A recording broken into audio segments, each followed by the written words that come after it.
Good afternoon. We will quickly revise what we studied in the previous lecture, which was maximum likelihood estimation for linear and logistic regression.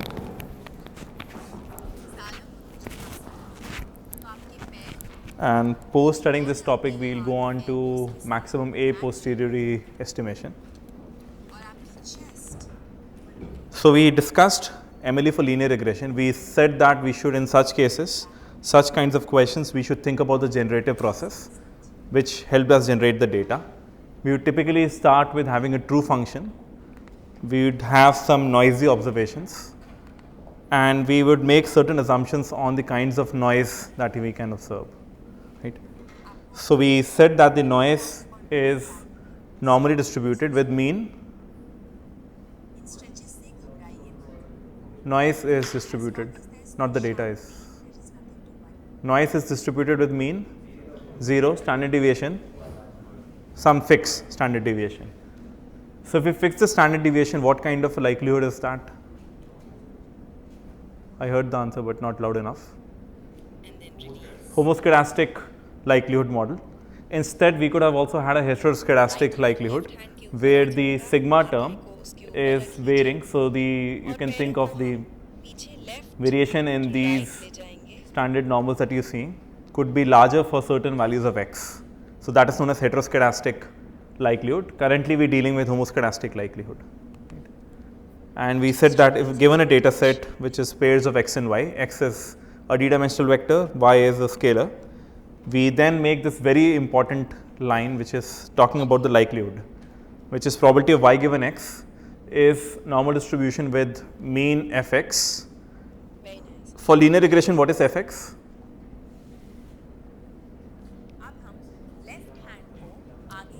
X transpose theta, right? That is for linear regression. What is fx for a neural network? Sorry?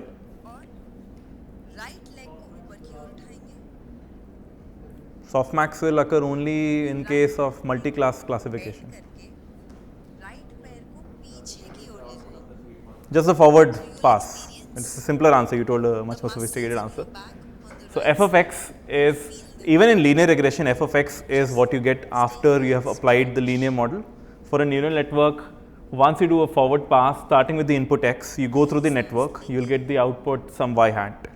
Right? That y hat which you would get from a neural network or linear regression is f of x, and we assumed a constant noise sigma square. Variance, constant variance term sigma square. We could have equivalently written this as y equal to fx plus epsilon, and this is the graphical model. There is a slight mistake. The plate should have also been around xi. Right? So the plate indicates the loop, the looping variable.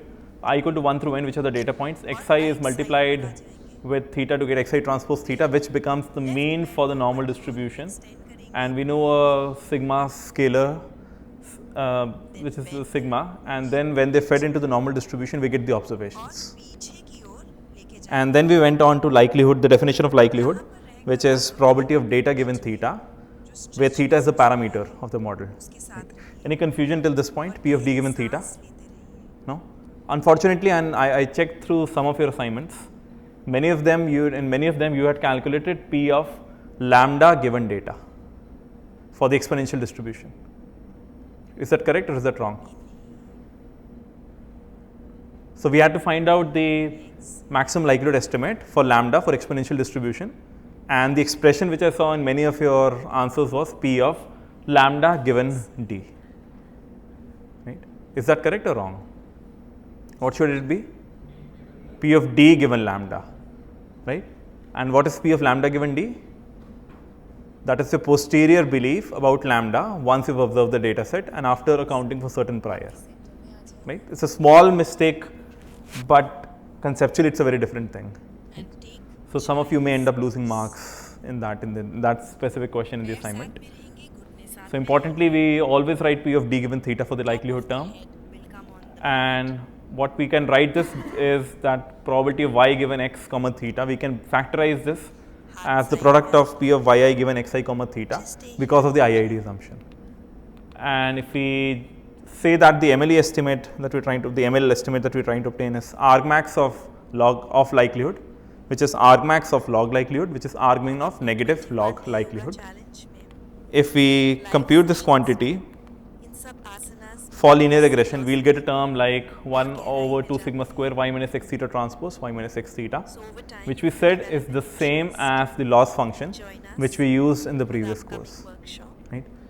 The difference being that now we have started with a certain series of assumptions, and we've identified, we've come up to this loss function. Right?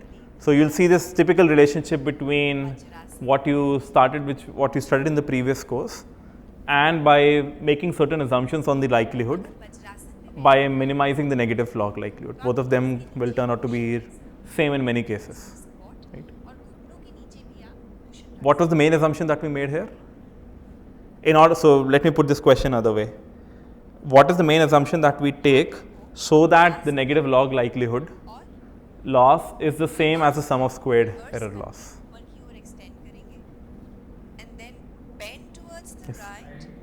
No, IID is taken in both the cases. There is something more. So how do you take the IID assumption in the other case? You calculate the loss for a single example, and then you add the losses for the different examples. You say that the loss is decomposable. So that's how you use it in the statistical framework. Sorry? The noise is assumed to be constant. It's supposed to be homoscedastic, as well as the distribution. The noise distribution is normal. So under both of these assumptions, we are able to recover the squared error loss, which we studied in the previous semester, right? So therefore, you can also do this check sometimes. If you remember in the previous course, I asked once to draw the distributions of the residuals, right? I don't know if perhaps in this year's assignment if this question was there or not, but now can you see the relation? Your residuals are supposed to be normally distributed.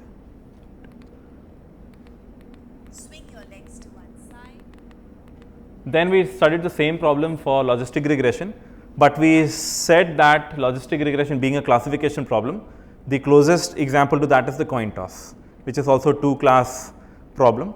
We are given coin tosses, we are writing them as y1 through yn, where yi is 0 to 1. Correspondingly, logistic regression, we have xi comma yi's. Importantly, here yi's are again either 0 or 1. Now, this is where we had a bit of confusion amongst the students last time.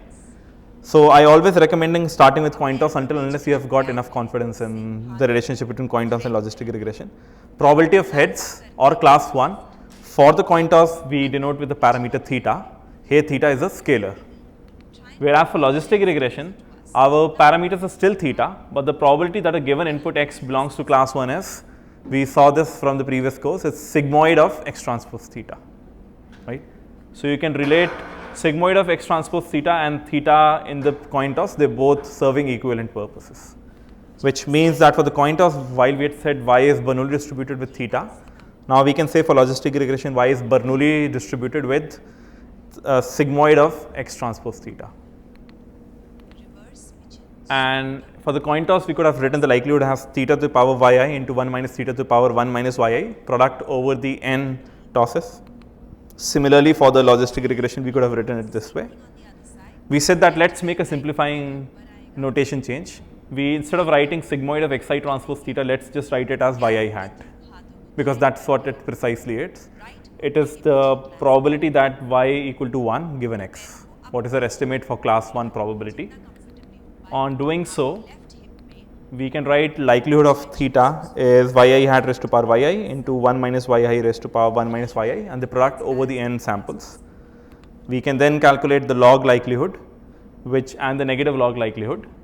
And if you look at the negative log likelihood, it comes out to be the binary cross entropy loss function, exactly same as the one which we used in the previous course. Right?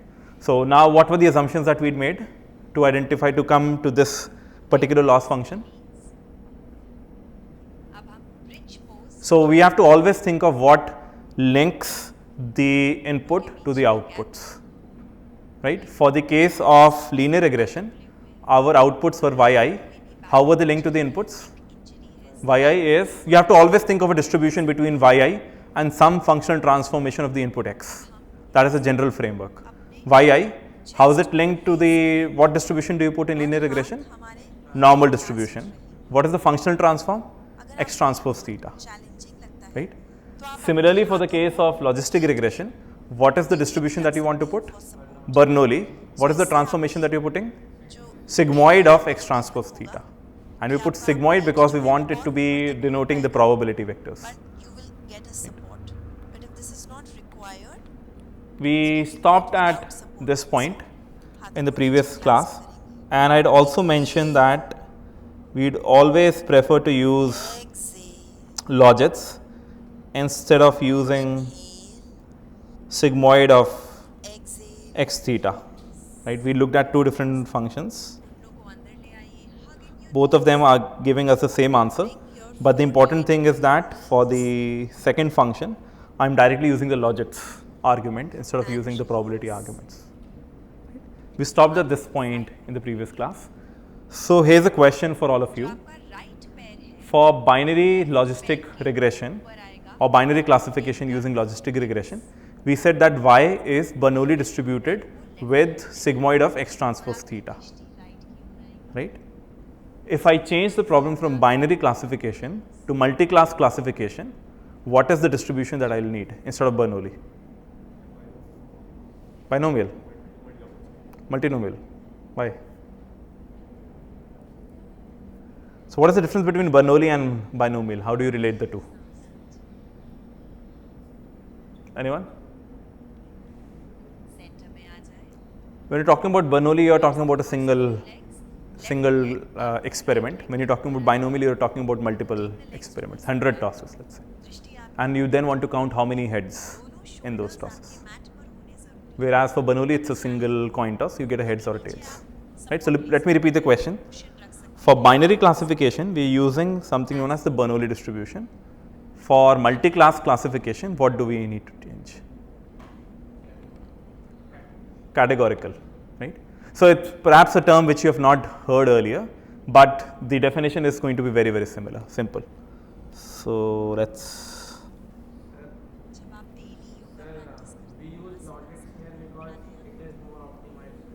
Yes, we're using logits here because you don't have to specifically compute sigmoid and then do something else with it. Sir, and for using normal distribution, instead of using this dot distribution, I just write the formula for normal distribution. Is there, the torch one is more optimized? I don't know whether specifically using torch distributions or if you write down the entire log likelihood formula, that will be better if you enumerate that. I generally prefer it this way because there's no chance of making mistakes. It will handle scalars, vectors, tensors, all of those things in a fairly consistent format. So even though this may look slower to you, or on some experiments, even if this is slower, I would still recommend using this because you have lesser chances of making mistakes. It's crystal clear as to what you wrote in the math in the LaTeX slides, and the code. There is a one-to-one correspondence.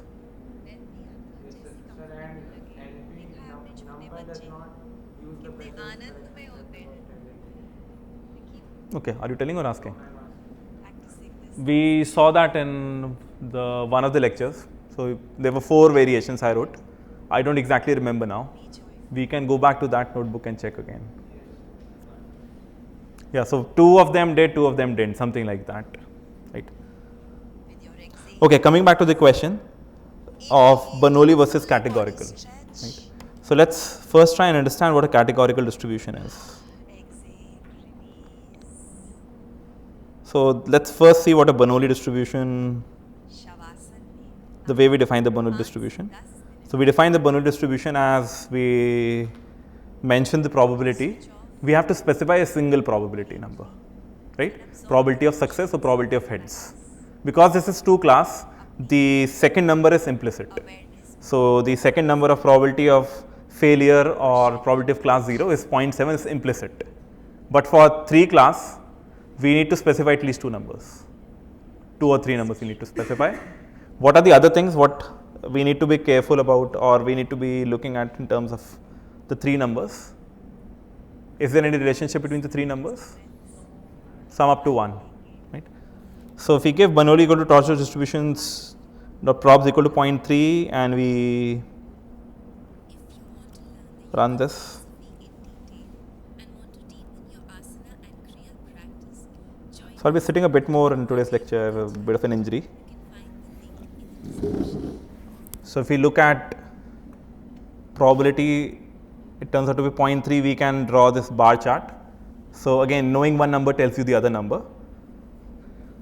Similar to this is the categorical distribution, but here you need to specify all the three numbers, right? So P1, P2, P3, and if I specify it this way, I get a categorical distribution whose probabilities are 0.2, 0.3, 0.5, all the different classes. We can plot the PDFs. They look something like the following, right? Now you may have a question of, can you just use the categorical everywhere instead of using Bernoulli?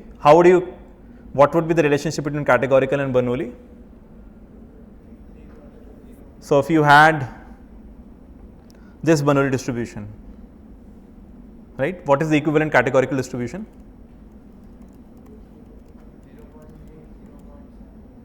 Distributions dot categorical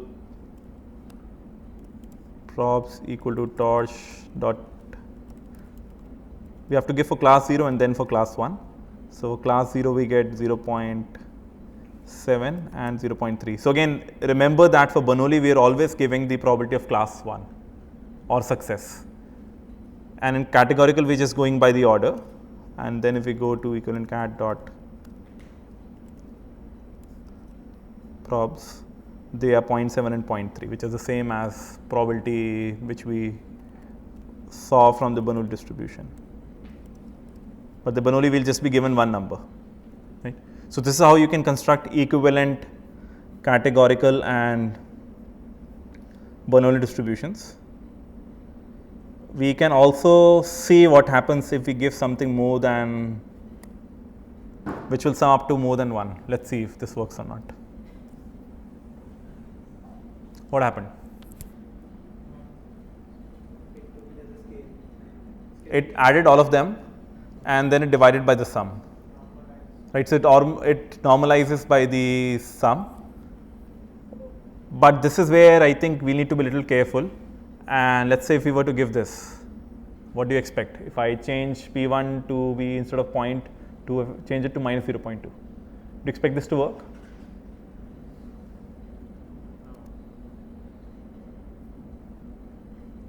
To satisfy the constraint simplex but found invalid values, right? So it was again attempting to do the same thing.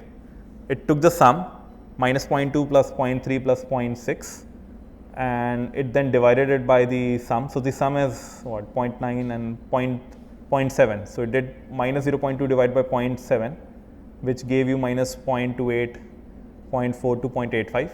But then it was trying to add those numbers up, and I think that's where it also realized that the probability cannot be negative, right? So again, it's always recommended that instead of using the probabilities, you always use the logit space, right? Instead of this, if we had cat2 equal to torch dot distributions dot categorical and logits equal to, we can give now anything.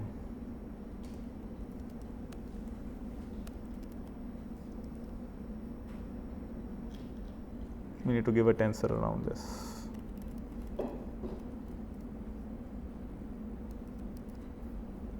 So cat2 seems to work, and if I were to change this to minus 0.2, it still seems to work. And now if you look at cat2.props, it converts the logits to probability space, right? So I leave this as an exercise as to what the equivalent equations would be. So if we go back, the way I'd suggest to think about multi-class classification is that you start with these set of slides, right? So for coin toss, we have y is Bernoulli theta. For binary classification, we have y is Bernoulli of sigmoid of x transpose theta.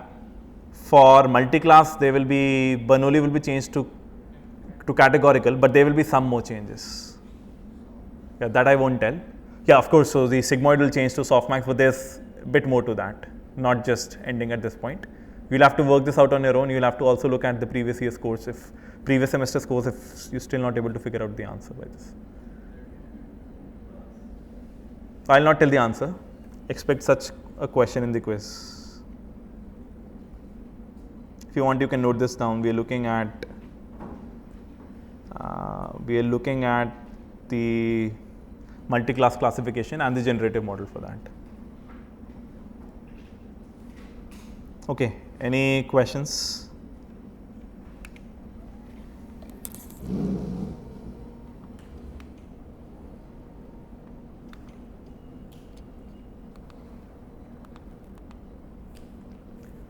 So after having studied maximum likelihood estimate and done it specifically for logistic and linear regression, we will want to now go on to maximum a posteriori estimate. What is the difference between MAP and MLE? What additional thing are we considering?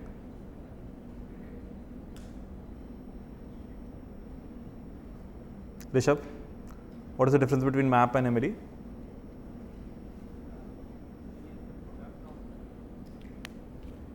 You can just tell the answer conceptually, not the exact answer. So for computing MLE, what all do we consider? Just the data. For MAP, what all do we consider? The data and the prior. Right? So again, we start with the base rule, and what we're trying to compute is P of theta given D, but that has this notorious denominator term of P of D. While a constant, it is hard to calculate, and therefore it's not very easy to compute P of theta given D very often. But it's fairly easy to compute the argmax of P of theta given D, right, which may seem like a contradiction, but that's feasible because the denominator can then be discarded out. We are only trying to find out that theta which maximizes the numerator. Right, so we looked at MLE, where what we said was that given a data set, we are trying to find out the theta which maximizes the likelihood of the data, which is just P of D given theta. Whereas for maximum a posteriori, we are trying to find out the theta which maximizes the product of the likelihood and the prior. Right. So let's take an example for this and try and understand this better. Again, we start off with a coin toss problem. So we've previously seen this. Given n observations, we're trying to find out the best theta estimate. So why one of the reasons why we're looking at MAP estimate instead of the MLE estimate is that this is especially useful if the data set is not very representative. We could have just had a very faulty set of samples. Secondly, we could have a very small set of samples. So in that case, the data, if you're just looking at the estimates from the data, they could be misleading in numbers. If you remember, we had looked in the initial set of slides, we looked at this example of we were trying to estimate the energy consumption of a hostel given the number of occupants that we had. For one particular hostel, I just gave you 2 data points, and it seemed that as we increase the number of occupants, the energy consumption goes down, which is just because of the poor and small data set size. So therefore, the estimate of MLE was not very appropriate there. Therefore, something like the MAP estimate would have been better over there. Let's come back to the coin toss problem. Again, we are given the data set of y1 through yn, n examples, heads is 1, tails is 0. We would assume yi to be Bernoulli distributed theta.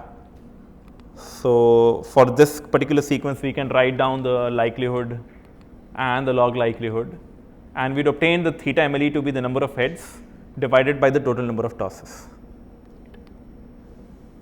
So if we had 10 tosses, 9 heads, 1 tails. What is theta MLE? 0.9. What is the probability that the 11th toss would turn out to be heads or tails? Would turn out to be heads. Okay. So whenever I am asking such questions, what is the simplest answer to give? It depends on what you're planning to consider as the context, what all you taking into account while giving this answer, right? So if I were to give you that if I were to tell you explicitly that each coin is unbiased, then the probability of getting the 11th toss to be heads is independent of whatever you've observed in the previous tosses, right? So in that, if that scenario is given to you, then the probability of 11th toss being a heads is 0.5. I've told you exactly unbiased coin. Here I am asking a different question, that given this 10 observations of 9 heads and 1 tails, what is the most likely estimate of theta? It is 0.9, which is the probability of heads. But that could be very misleading. We have a small sample size, and in that small sample size, just by chance, we've been able to obtain such a sample, right? But at the same time, let's think about the case that we know that the coin is fair, right? What do you think coin being fair would mean now in the probabilistic framework? How would you be able to encode that? Before you've collected any data, you very strongly believe that the coin is fair. How can you encode that? Distribution is Bernoulli. Distribution of what is Bernoulli? For the coin being either heads or tails. So the probability of yi, which is your observations, is Bernoulli distributed. Okay. With probability Point. 5. Fair coin. So you have fixed the theta, right? I'm asking a slightly different question. That is not necessarily, so you're telling me the likelihood term, right? That what is my observation likely to be given a certain set of parameters. But I'm asking you, how do you encode that the coin is fair? To encode that the coin is fair, you need to have some notion of describing the distribution of the parameters. You have only one parameter here, which is the probability of heads.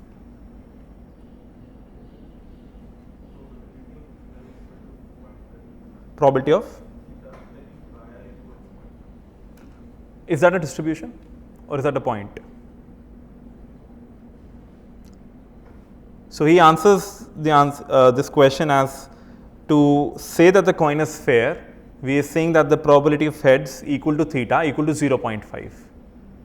But my follow-up question is that a distribution or is that a point estimate? Anyone who thinks that is a distribution? Sorry? Yes. We can, so the 0.5 number that you're getting, you can also have thought of it as a delta prior. Right? So delta is a distribution which places all the mass at the same point, at one given point. Right? So what we're saying is that we could have thought of one way to encode the coin as fair could have been put a delta prior at theta equal to 0.5. Right? So which is, you are explicitly sure that the theta is indeed 0.5. But could that lead to some problems? Let's go back to the Bayesian framework.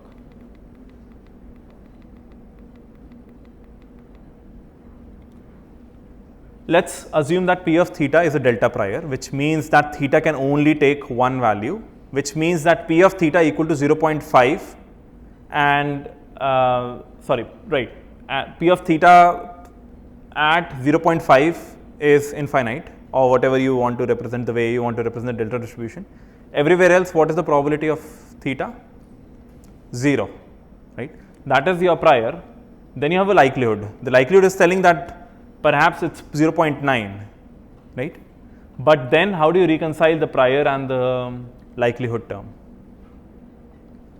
If it's a delta prior, then the probability of theta being 0.9 is 0. 0.9 is 0, yes. So like there is no reconciliation. Like So then what is the posterior? delta prior. No, you are giving a different answer. You can indeed compute, you can indeed assume theta to be something else, and we'll come on to why what you're saying is wrong. It's on the right track, but not exactly true. Yes. If you assume P of theta to be a delta prior, then to get fortune you have to integrate this. And integral of f of x into delta of x minus c or something would be same as f of v, like Yeah. there is a formula.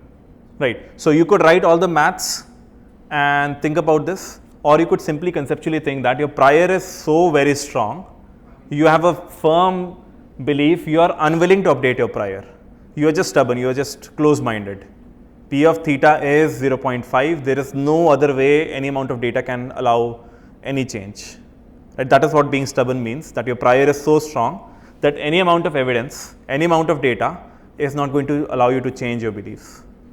So therefore, the posterior will also be a delta, because you don't have any probability mass outside of what you've put in the prior, the exact the mean of it. Everything you've put at 0.5.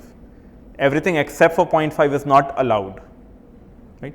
Even if you had 1,000 examples, all of them heads, your posterior will still not change just because of the very strong prior that you've chosen. So it seems that P of theta equal to delta prior at 0.5 is not a very good choice. That just restricts you from being open-minded towards changing.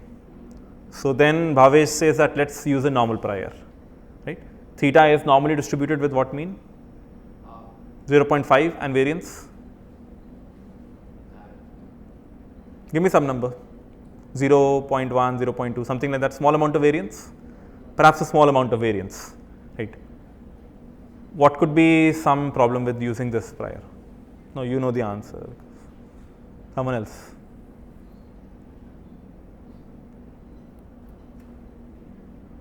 Okay, Kush.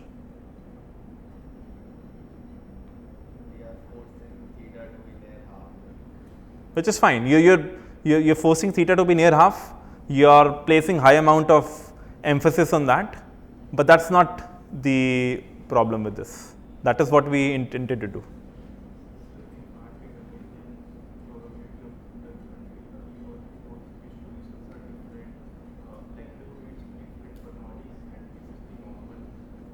So you can have two different distributions. It may not be very easy to compute for the analytical solution, but there's a different way to answer this question. Yes, the support for normal distribution is from minus infinity to plus infinity, which means that you could have drawn some samples from a prior, because you're giving a normal prior, which are greater than 1 or which are less than 0, right? Which makes the normal distribution not a very well suited prior in this case. So we are stuck. What do we do? We are not able to specify a prior for a coin toss problem. What should we do? I'm sure you know the answer. You could choose uniform distribution. Could you choose a uniform distribution between 0 and 1? Right? That is one kind of a distribution which is safe. Uniform between the respective with the correct set of bounds is usually safe distribution to do, although it's not very informative. It's telling it your theta could have been anywhere. Right? What other distribution could you use? How many of us have used the beta distribution, heard of the beta distribution? Okay, a small subset, it appears the third years, Gaurav and Arun, third year, right? So they had a slightly different maths set of courses, so they have heard of this beta distribution. Let's go and understand what the beta distribution does. So essentially we're trying to figure out a distribution whose support is between 0 and 1. You can't have a value greater than 1, you can't have a value between less than 0, right? And there is a particular distribution form which is the beta distribution.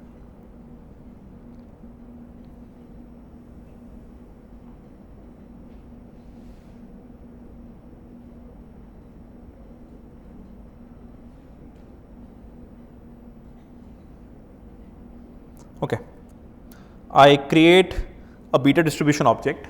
It has two inputs, concentration 1 and concentration 0, or alpha and beta, or 0 or beta and alpha. I don't know which of them they call. In this case, they're specifically calling alpha and beta.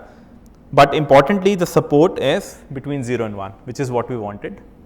And I can now plot the PDF of this distribution. Does this look like a good distribution to you?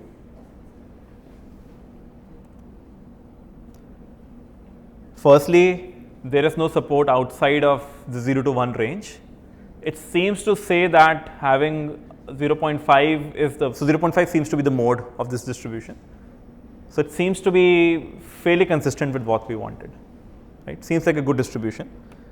But these terms, concentration 1 and concentration 2, they're very hard to parse, like we don't really know what they're doing.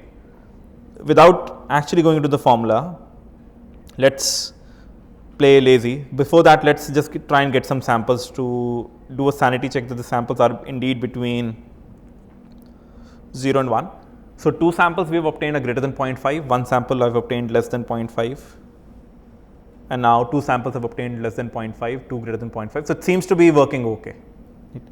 Let's add a bit of interactivity around this. I have now 2 terms. Let me take them both to 0.1, 0.1. What a weird distribution. It is placing all the mass at either 0 or very close to 0 or 1, right? So you're saying that, okay, so can someone interpret this graph for me?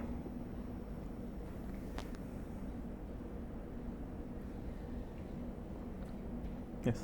Probability is maximum at the ends while it tapers at the bottom. Okay. As in terms of 0.5. Right. So what you're saying is that you are very sure that the probability of heads is very close to 0 or very close to 1. You don't know which, but you're very sure that it's nothing in between. It's either here or there. Right. Let's give it some different numbers.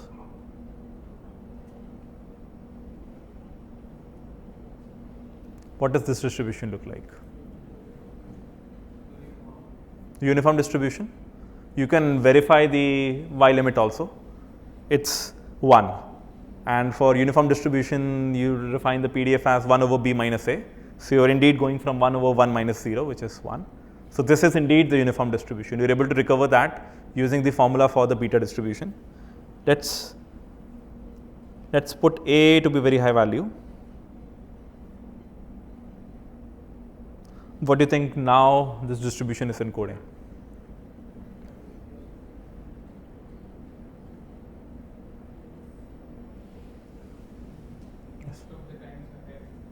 Right, so it thinks that probability of success is very high, right? Now, are you able to think of what A is trying to encode?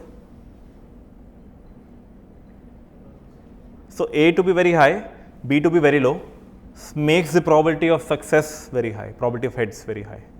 Let's do the other way around and verify. Let's make A small, B large, right? What is B trying to push towards?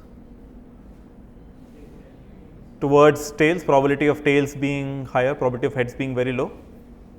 Now let's give both of them some equivalent, similar weights, similar values. What do you now see? You see that it's symmetrical if you use the same value, and its mode is 0.5. Let's see what happens if I keep using the same values for both of them, but I increase both of them. So I go from 3.2 to, let's say, 12.5 for both. What changed? The distribution got narrower, right? We now seem to have more evidence towards 0.5, more mass towards 0.5, right? So how do you now explain A, B and the distribution? What do you think it's trying to encode? Sir, if A and B both are high, then like And similar, and similar values. so it's like if A is high, then mass will go from if A is high, then the mass is expected to go from the left the 0 end to middle. Mhm. If B is high, then the mass is expected to go from the right end to the middle. And Mhm.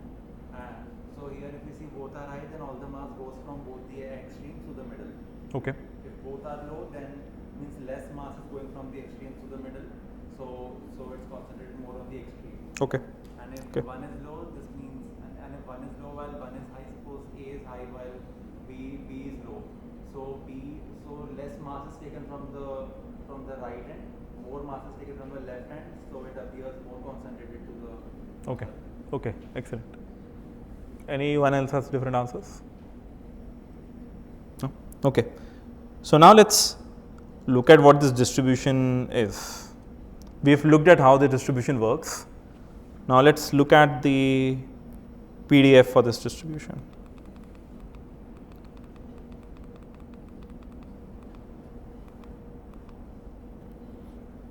So this is the formula for the PDF.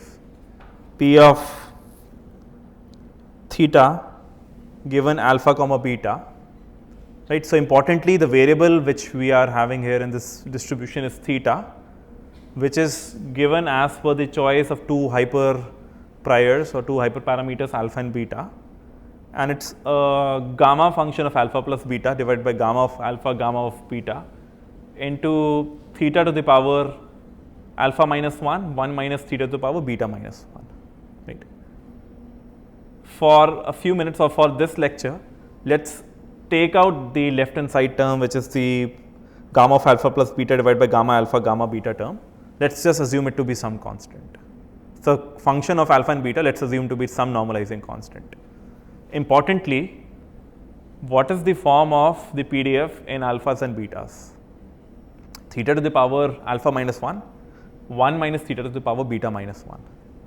Now looking at this expression, do you now see why this looks like a good prior for the coin toss problem? What does this look similar to you?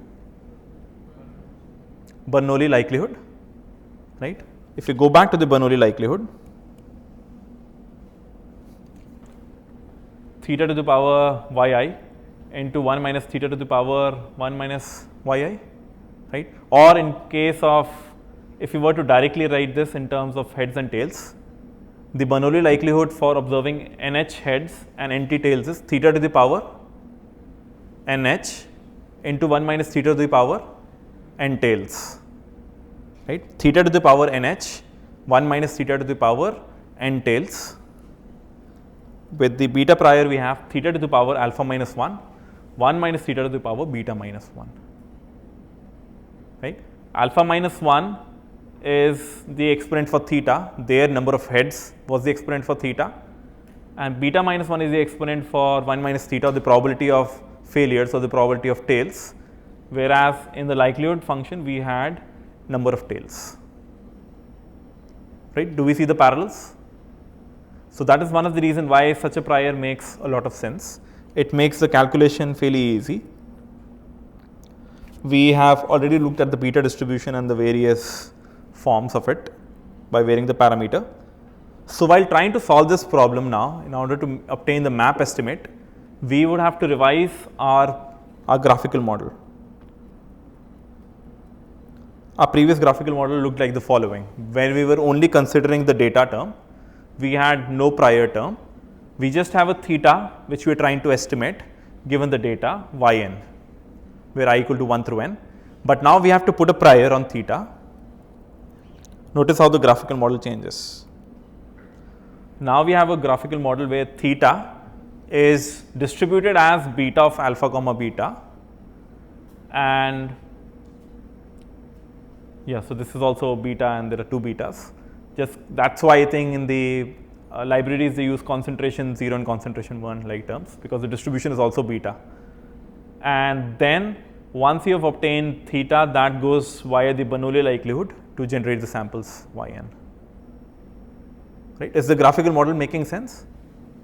Right? So theta is coming from a beta distribution of alpha comma beta, a comma b. Beta is coming from a beta distribution a comma b. And once you have a theta, that is via the Bernoulli likelihood connected to yn.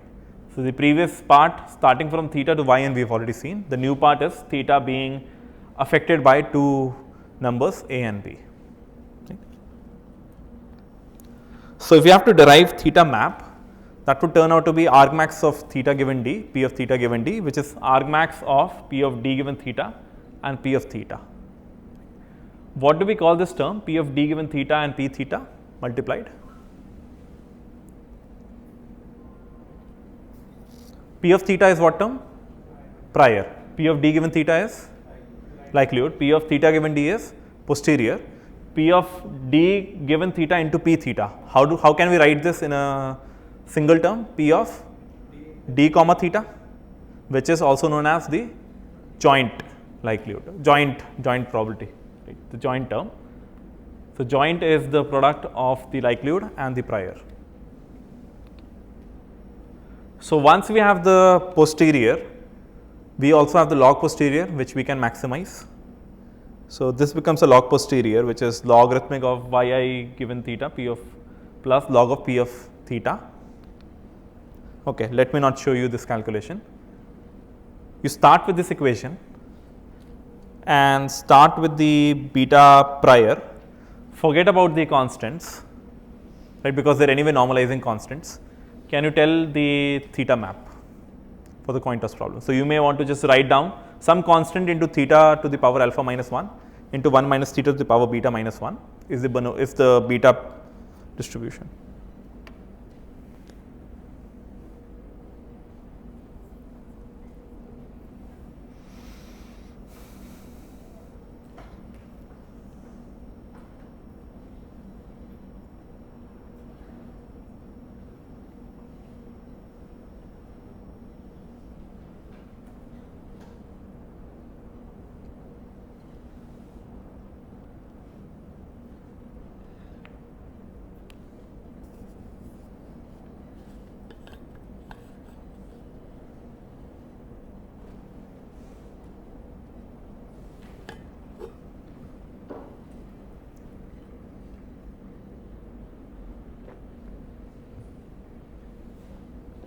Once you've noted this down, you can try and obtain this solution.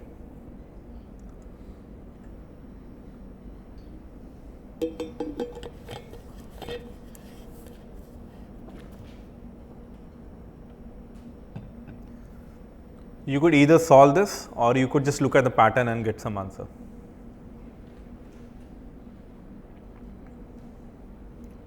Only given the data, theta MLE was NH over NH plus N tails. Now you just have to look at the new term being considered and get something similar. In terms of NH, N tails, alpha and beta.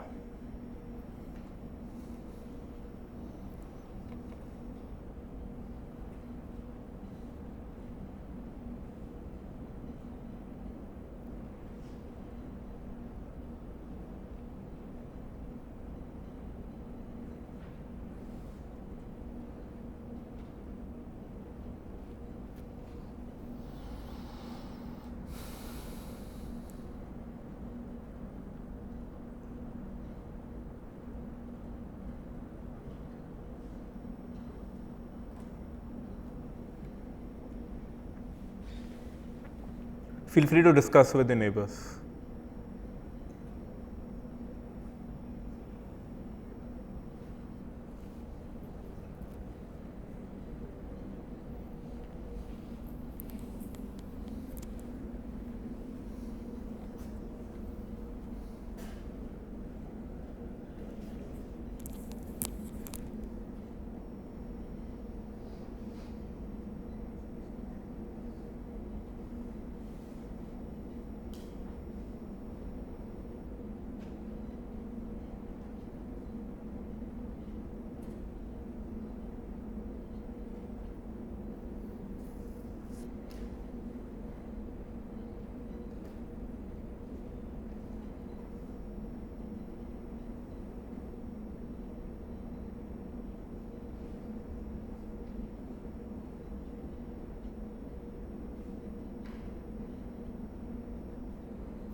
Okay, in the interest of time, I'll just show the solution.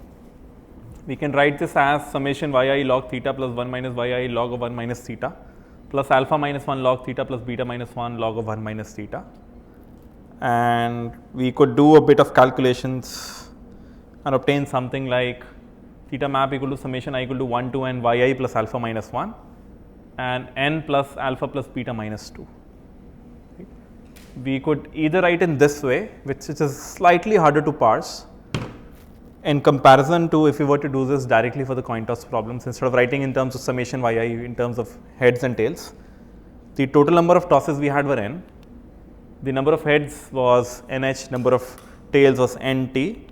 Pseudo heads, I am writing a term as pseudo heads as alpha, pseudo tails as beta, and theta map to be nh plus alpha minus 1 divided by n plus alpha plus beta minus 2, or nh plus nt plus alpha plus beta minus 2. Our prior was beta of alpha comma beta.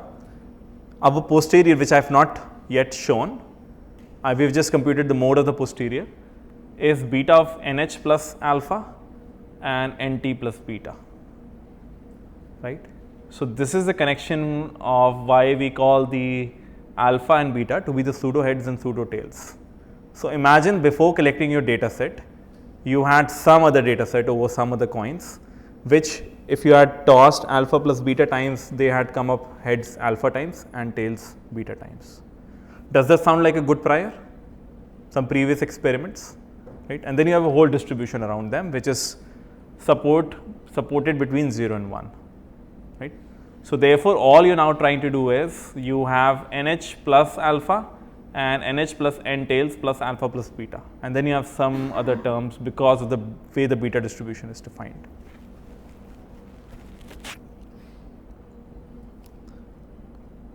So, if we look at this specific, you could walk over all the maths and get this, or you could just mainly just try to do some pattern matching and get to the answer. So, if we look at one specific example, we are given our data set of 9 heads and 1 tails, right. We can then obtain our MLE, which is shown in this black line, which is 0.9. I have also put a beta prior with a certain alpha and beta, which says that the mode is 0.5, and then I have certain variance around it, and my map turns out to be 0.63, something like that, right. Can you notice that the map that you are obtaining is something between the mode of the prior and the MLE, right. Your mode of the prior is 0.5, your MLE is 0.9, and now you are getting something in between them, right. So, you have two competing terms which are helping you decide what theta to choose. The data, which suggests that it should be 0.9, or the prior, which suggests that you should perhaps be looking at 0.5. So, therefore, you end up choosing something in between once you have accounted for both the prior as well as the observations. Therefore, choosing a prior helped you to regularize better, or your solution has now become better. It is not dependent heavily on a faulty set of samples, right. So, that is how we need the notion of prior is saving us in this case. We can work through a notebook.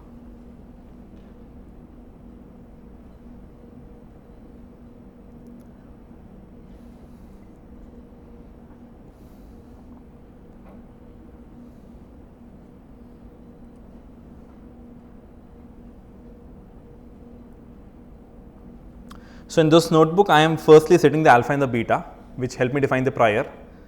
I am then defining the true distribution from which I am trying to generate some data, and then I will sample some samples from it and then try and find out the parameters, right. So, let us assume that my true distribution was that my probability of heads is 0.9. I generate 10 samples from it. So, if I generate 10 samples from it, I would have expected 9 heads and 1 tails, but it turns out that I get 7 heads and 3 tails, which is always feasible because of the way we are sampling. Now, if you look only at the data, what is the maximum likelihood estimate for this sample? 0.7, and that seems to be the case, I hope, right. The MLE solution that we look at, it is at 0.7.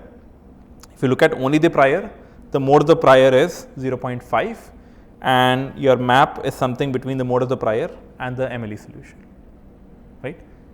Now, what do you think happens if I increase the sample size? What will happen?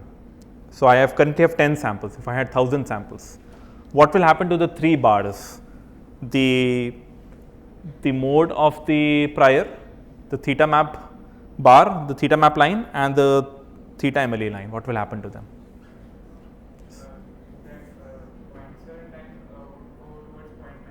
Okay. And the red will also move some other points. As we get more data, firstly our sample would start looking more representative of the true population, which will be able to recover the true parameters. That will happen. Let's actually do that. What else do you observe? The mode will remain, the mode of the prior will remain unchanged because the prior has remained unchanged. What else is happening now? So previously when we had 10 samples, look at the gap between the MLE and map, quite broad. If you increase the sample size, look at the gap between MLE and map. Why is this happening? With more data, now data has more say than the prior. Yes, excellent. So when you don't have enough data, you want to give some importance to, the prior always, but if made so many observations, then you should be giving more weightage to you should be giving a lot of weightage to the data, right? So let's assume that I'm saying against or for this motion. I think everyone is able to make their own choices. Let's assume we're talking about climate change.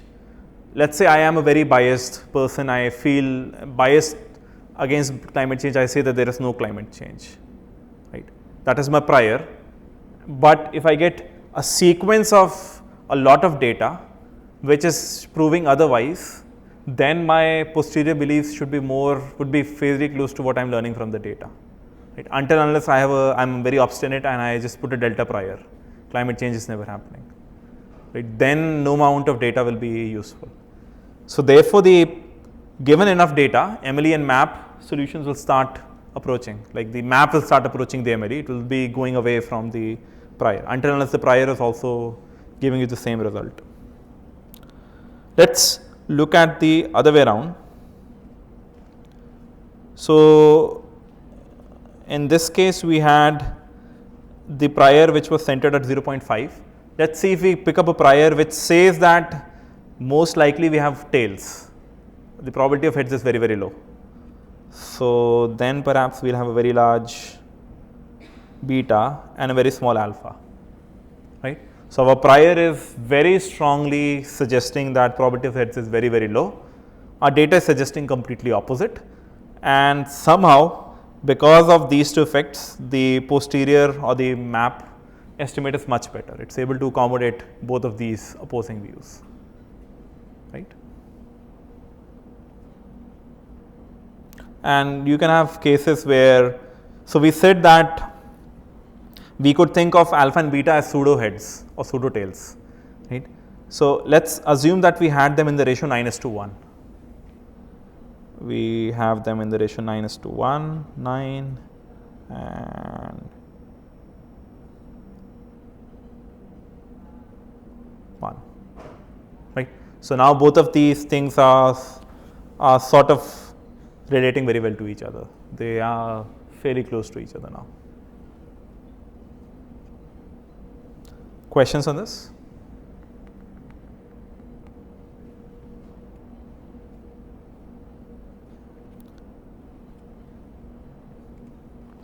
This was with the coin toss problem. Now we want to be able to compute the map for linear regression problem, right? Before starting, I can tell you the map for linear regression, assuming a certain prior, will give you either ridge regression or lasso regression or lasso.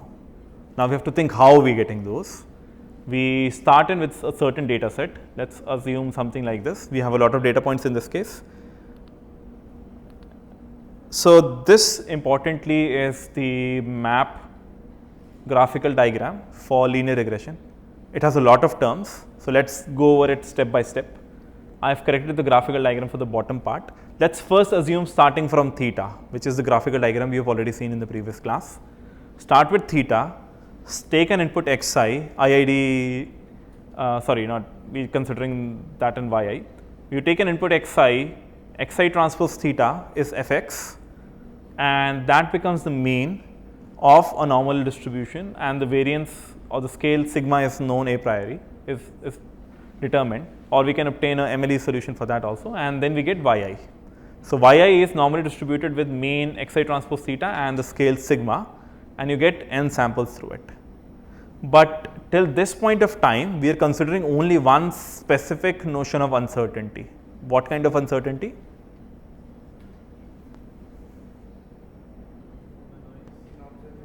The observation noise, right? We have said that a theta is fixed, it will be a fixed parameter, single point estimate. All the uncertainty is coming in because of our inability to observe perfectly, or because of imperfect instruments. So, this kind of, we will perhaps look at this again also. This kind of uncertainty, which is the uncertainty in the data, is known as aleatoric uncertainty. It is a technical term, aleatoric uncertainty. This uncertainty is typically called irreducible uncertainty also, because that is the uncertainty you have about the data, which is due to the observational limitations. You can't really improve that. Even if you had more data, you can't compensate for this uncertainty. So, if we have a fixed set of parameters theta, we can still get different yi's because of our observational limitations. But what if we do not know about the theta itself? There could be some uncertainty in the theta itself, right? Like for the coin toss, our yi was Bernoulli distributed. So, there is some amount of uncertainty there. Even though the probability of heads may be 0.9, there is a possibility that I can get a tails, right? So, that becomes the aleatoric or the data uncertainty. But we also considered the uncertainty in theta there, right? We said that theta is distributed as per a beta distribution with alpha comma beta. So, theta itself is not a point estimate, it is coming from some distribution, and we can obtain the posterior around that. Here we are saying that theta, which is a d-dimensional vector, right, is coming in from a multivariate normal distribution, whose mean let us assume to be mu naught, and whose covariance we assume to be capital sigma naught, right. At this point, we will be a little uncertain because we do not know what multivariate normal is, how does it relate to univariate normal, because multivariate normal, even if you have studied, you may have forgotten. We could do a quick refresher, but does the broad graphical diagram make sense? You have to account for some uncertainty in the parameters theta. You will have to assume certain prior on that. The safest kind of priors are generally for most kinds of problems to put a normal distribution. For the coin toss, we could not put because the support of probability of heads has to be between 0 and 1, but here theta could be anything, right. We do not really want to put any limitations on theta. So, we could generally pick a prior like a multivariate theta to be distributed multivariate normal with a certain mean mu naught and a certain covariance matrix capital sigma naught. So, let us see how many of us know what multivariate normal is. Okay, a small subset of us know that.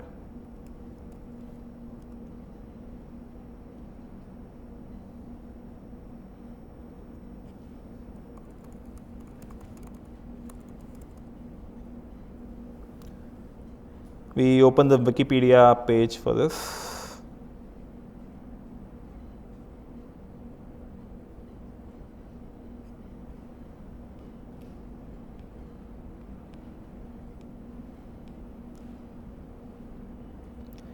So, in the univariate case, we wrote x is normally distributed with a mu scalar and a sigma scalar scale. But here we write x is normally distributed with this capital Nk, typically written Nk for a k dimensional distribution with a mu vector and a covariance matrix. Let us look at a bivariate normal first, right. So, bivariate normal means that we have two terms, two axes x and y, and then you have along the third axis you are looking at the distribution of the samples. You are looking at the probability density across the two dimensions x and y. Interestingly, what you can also see is that so these are the samples that you can draw in a 2D space, x and y space. You have drawn some samples. If you were to project all the samples, so all you are doing is projecting the samples, to the x plane, x wall, right, they form a 1D Gaussian, 1D normal distribution. You do the same thing, you take all the samples, so just project them to the py wall, right, they form a 1D Gaussian, right. So, this is a specific property of marginalization. We can also look at this plot to understand better. X, Y and Z is indicating the probability density, right. So, it is a 3D plot that we are looking at, and there are various variations to this depending on what we say as the covariance matrix, right. So, looking at this data, what do you expect the mu to be for this distribution? Firstly, mu would be a vector, mu x, mu y, because we have two input dimensions. So, perhaps the mean is around 50 in x dimension, whatever I am projecting here, and in the y maybe it is around 30, 40, whatever, right. So, that gives you the mu vector. Now, you can also have some variance. You need to have certain variance, you have to measure the variance along the x axis, the variance along the y axis, right. That is what you have been doing for the 1D Gaussian. But then you also have to look at the fact that there is some amount of cross correlation between the two axes here, right. The data is not lying like a spherical, it is not spherical distributed about the mean, it seems to have a certain pattern in certain directions. So, that is encoding the covariance term. You can also look at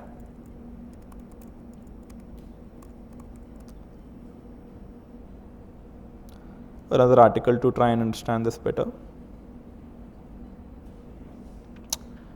By the way, if we look at slices of this 3D surface plot, we will get a contour plot, right. And if we look at this particular thing, what we are seeing in this slide, this is just the contour plot, and I am showing now the covariance matrix. Let us first keep the covariance matrix to be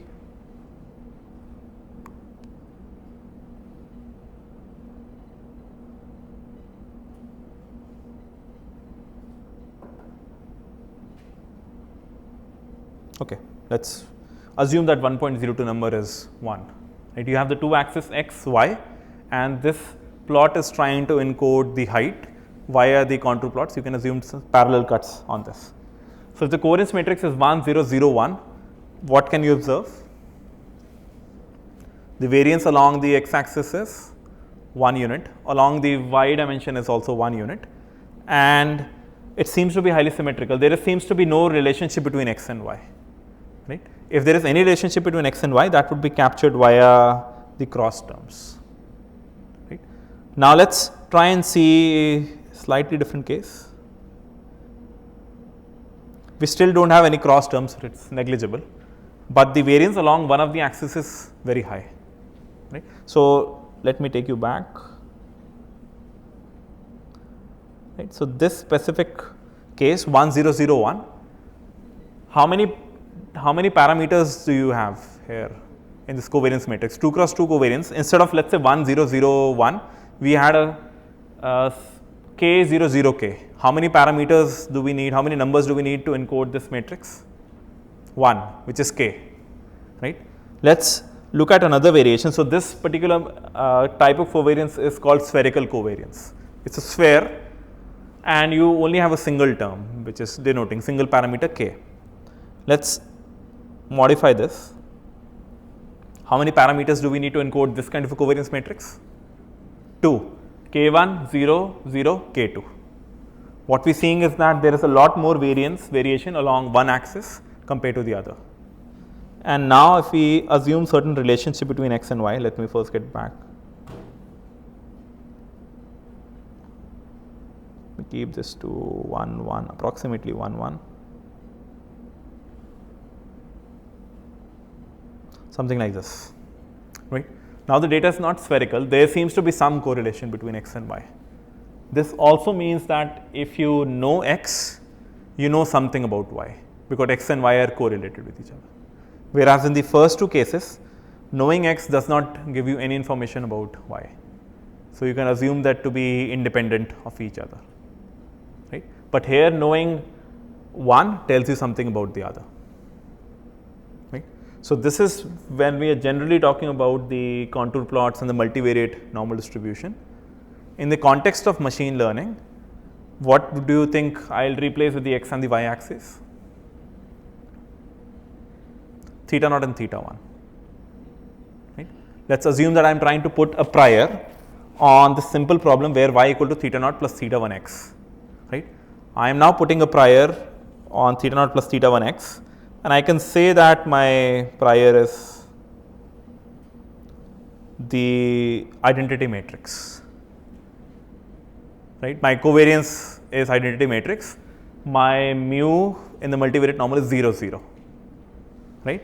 So what I'm then trying to say is that theta naught and theta 1 both are independent of each other, right? And they both seem to have equal amount of variance, which is 1 in this case, right? That's a reasonable prior, and we'll see why that's a reasonable prior. So this was a quick 10-minute introduction on the multivariate normal. Hopefully there will be more questions, we can answer them at a later point. And we can also do a quick revision of this again when we need this for more sophisticated topics, let's say like Gaussian processes. Any immediate questions on this multivariate normal before we go ahead? How do you visualize the other two terms? So, like here if it's 3, 0, 0, 1, 0, 1, we are getting one from a Gaussian distribution and other with variance 3 and other from 1. But how are we getting those cross terms, like the other two? How are we getting the cross terms? How do we geometrically interpret that? So we can just assume that if you were to generate some amount of data where theta naught and theta 1 are related to each other, or x and y random variables, they are correlated with each other. So knowing something about x tells you something about y. Therefore, the data will not look like, if you were to draw random samples, they would not be distributed in this way. They would be distributed where x and y seem to be correlated. Right? So, but when there is only one Gaussian, like we will have some relation, if we are having some fixed relation between x and y, suppose we are getting x from one Gaussian and then y from another, so how are they related? So if they are independent, they will not be related. But in this case, we are not assuming them to be independent. We are looking at the most general case, which is the multivariate Gaussian, where we could have arbitrarily any relationships between theta naught, theta 1, theta 2, and so on and so forth. We generally make simplifying assumptions that each of the theta i's are independent of each other, which is a reasonably good assumption to start off with to make your life simpler. Otherwise, the calculations will become much harder. My question is, like in this we can assume that x is independent. So how So are you talking about x and y's or theta naught and theta? let's assume theta naught is independent, so it would be from some Gaussian. They are from univariate Gaussians. Yeah. Yes. So how will we write the PDF for y Yes. for theta 1 when it is dependent on theta 1?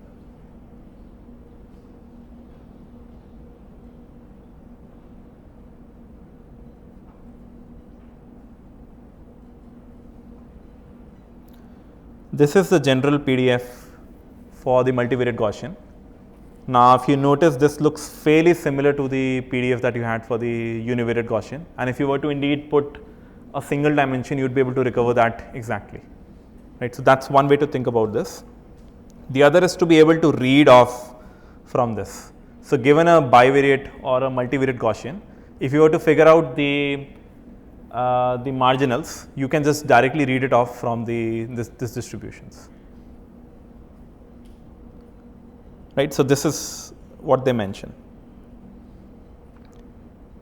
For the bivariate case, they mention this following. We can write mu to be mu x, mu y, and covariance matrix to be the variance in x, the variance in y along the diagonals, and across the other diagonal you have the correlation term times variance scale x, scale y. So that's how if they're independent, then this row term would be 0, which means that the other diagonal terms would be 0. But in many cases, this would not be 0. That would be something between 0 and 1. That's or minus 1 to 1. Other questions? So if we come back,